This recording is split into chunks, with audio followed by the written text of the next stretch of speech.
আল্লাহর নবী সাল্লাল্লাহু আলাইহি ওয়াসাল্লাম মসজিদে নববীতে বসে যুদ্ধের জন্য নাম নিচ্ছিলেন।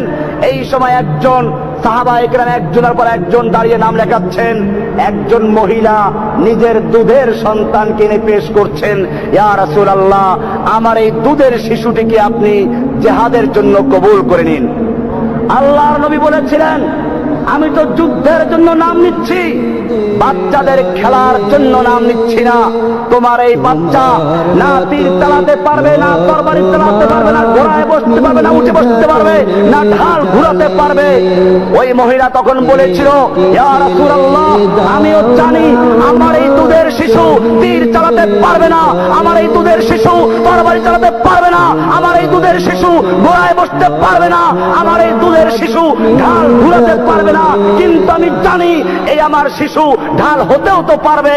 আপনাকে লক্ষ্য করে যখন দুশমনরা তীর ছুঁড়ে মারবে, আপনাকে লক্ষ্য করে যখন দুশমনরা তরবারি আঘাত করবে, সেই মুহূর্তে আপনার সামনে আমার এই দুধের সন্তানকে ঢাল স্বরূপ পেতে ধরবেন। আমার সন্তান টুকরো টুকরো হবে, আপনার দেহ রক্ষা হবে, আমি সেজন্য দান করেছি।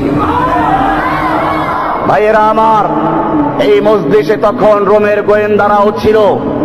সেই গোয়েন্দারা গিয়ে রোম সম্রাটকে বলল, খবরদার, মুসলমানদের সঙ্গে যুদ্ধ করে বিজয় লাভ করার স্বপ্ন দেখো না।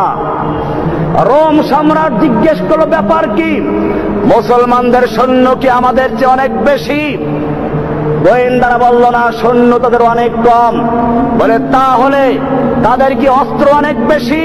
বলে, না, তাদের অস্ত্র নেই। তাহলে কি তাদের গায়ে শক্তি অনেক বেশি? বলে, না, তারা জীর্ণ শীর্ণ শুকনো রুটি খায়। তখন রোমের সম্রাট রাগ করে বলল, কেন আমাকে ভয় দেখাচ্ছ? আমার সাহস ভেঙে দিচ্ছ। অস্ত্র আমাদের বেশি, সৈনিক আমাদের বেশি, গায়ে শক্তি আমাদের বেশি, কেন আমাকে ভয় দেখাচ্ছ?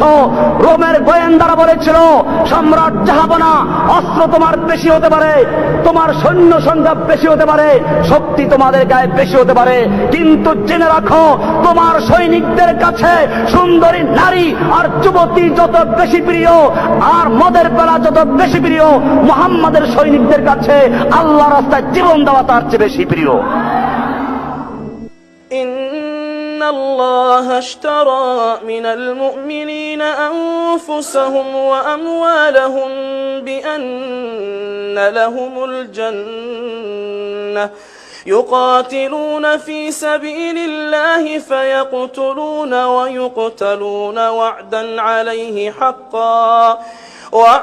عليه حقا في التوراة